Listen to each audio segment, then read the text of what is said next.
It's DeannaStrachan-Wilson, and I just wanted to come in and share with you some of the things that I've been working on lately. I don't know about you, but I need more things in my life where I feel joyful and playful and creative and lightness of being type of experiences. And I came across Willa Wanders on Instagram and her Fodder School. And I don't know if you have seen this yourself, but I just felt so happy every time I saw a Fodder School post and the things that people were making.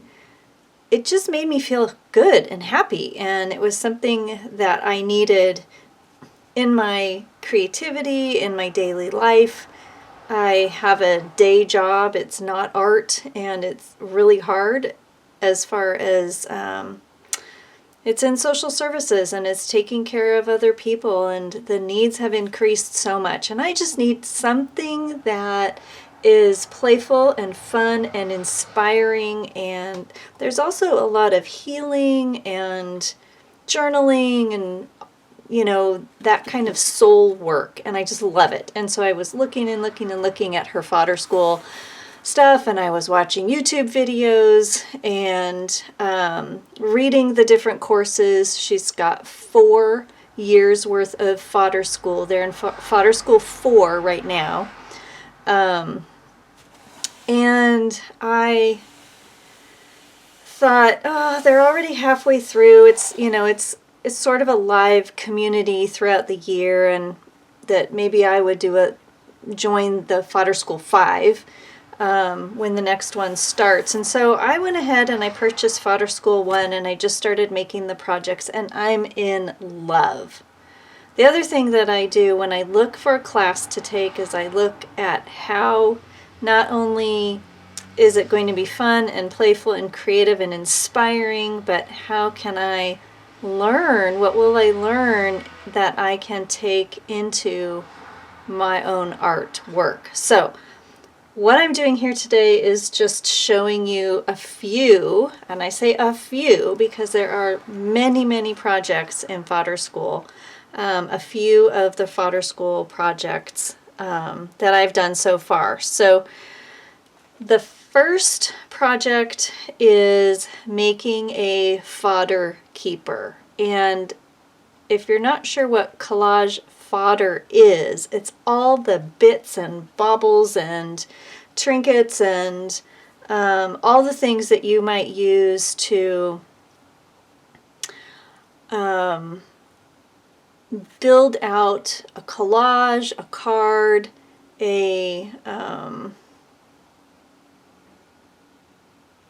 anything creative, a tag, anything creative that you're working on. And I love collage, so that's the other reason why I fell in love with this project, with this class. And additionally, I have found that so much fodder is produced in each project that now I have all this extra stuff that when I sit down and I go to play in my art journal, or I want to make somebody a card or a tag or what have you, I have things already made. And it was easy and it was fun, and I could just sit at the kitchen table while my husband is cooking dinner, and I brought my watercolors, and I don't know, it's just been spectacular. So I've been dying to get on here and sharing, and so that's what I'm doing today. So the first, like I was saying, the first project that we made was with Tiffany Sharp. And so they have guest teachers throughout the year, each teacher for a different month, just about. And we made this really fabulous book. And I have never made a book before, and this was so fun. I've made little books, but I haven't made a book where there's signatures and binding, and I even got my sewing machine out, which I have not used my sewing machine for 20 or 25 years. So we made the pages and the binding and all these pages in here, and just making the pages alone was fantastic. And the colors, and we made pockets. You can see all those beautiful colors. Oh my gosh, that was so fun. And these were just colors that I chose, so you can use whatever color palette you want.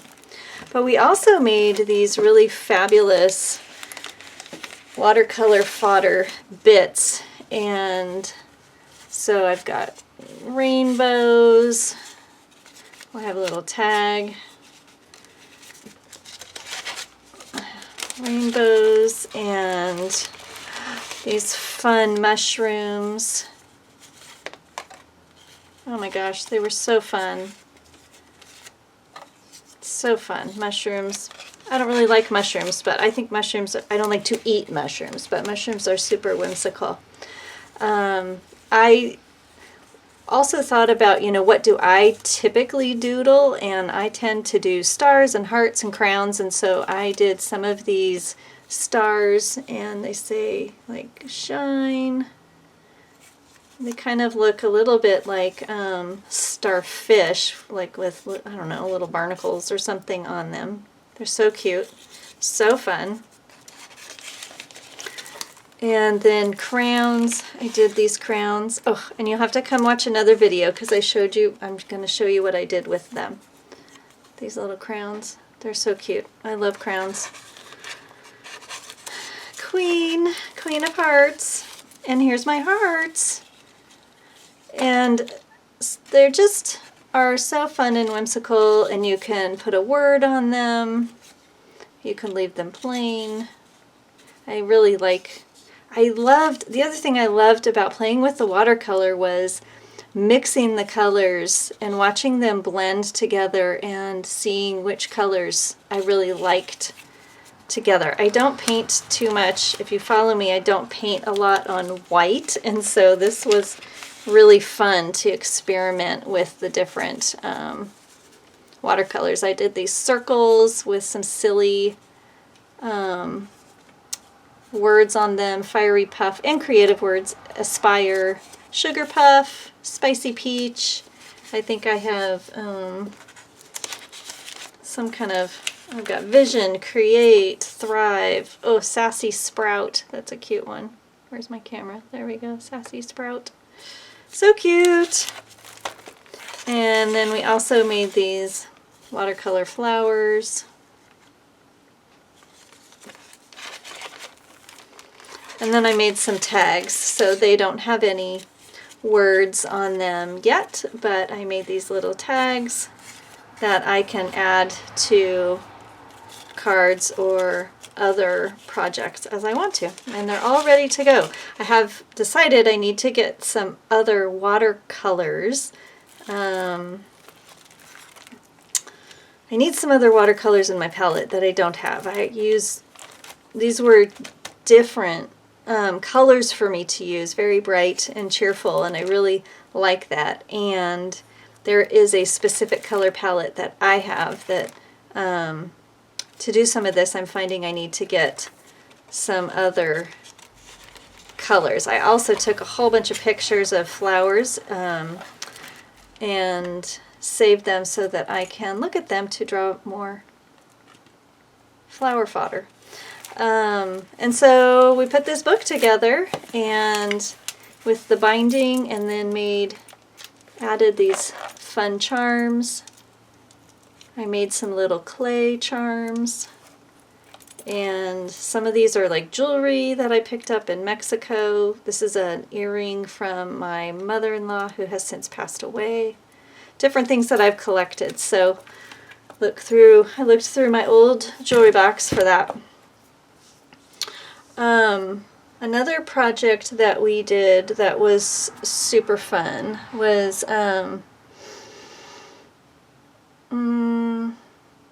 sorry, I'm looking because I want to make sure to name the artist, D.D. Catron, and we carved these stamps, And so these are my own drawings, and then I carved them, and I made some hearts, and I made a circle. I have a little bit of lino cut left. I made, that flower didn't turn out very well, but that's okay. It's part of the process. I made some little crayons. Oh my gosh, they're so cute. So cute. I stamped them already, and they're all, I've used them all up, so I need to stamp some more. That was really fun.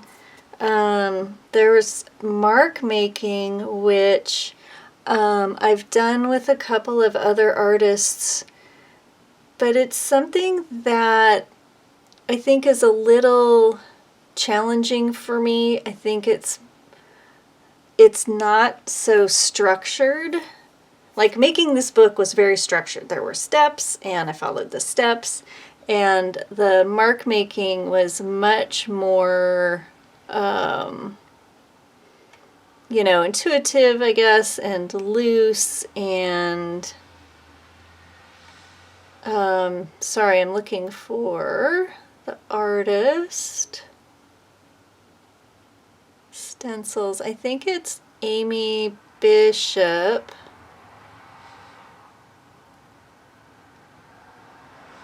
Well, I know with Amy, we did these stencils out of paper bag, and this was just my own doodle flower, and some hearts, some circles. Yeah, I think this was Amy.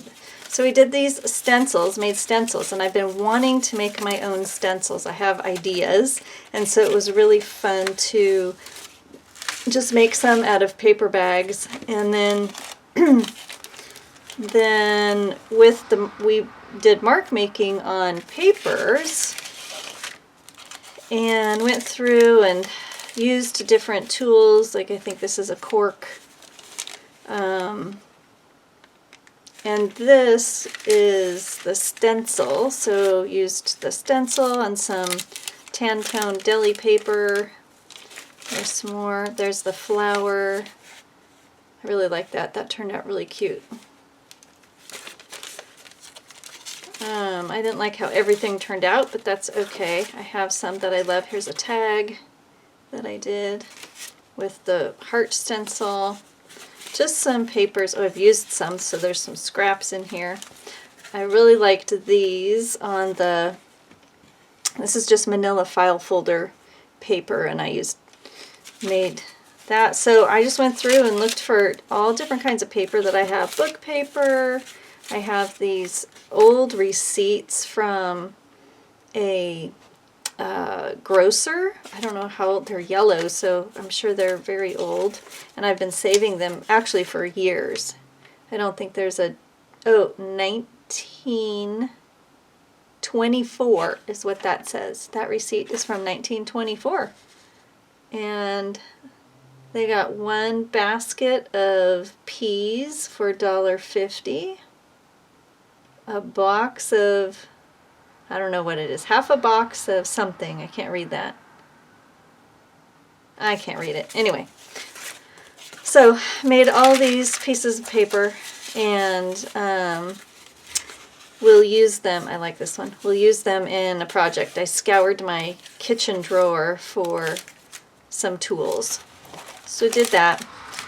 The other thing that I did was Wendy on her website has a free mixed media class. I think that's what she calls it, but it's basically making a master sheet of watercolors and stamps and collage, and then you cut it all up, and you have these really wonderful little cards that you can use for whatever cards.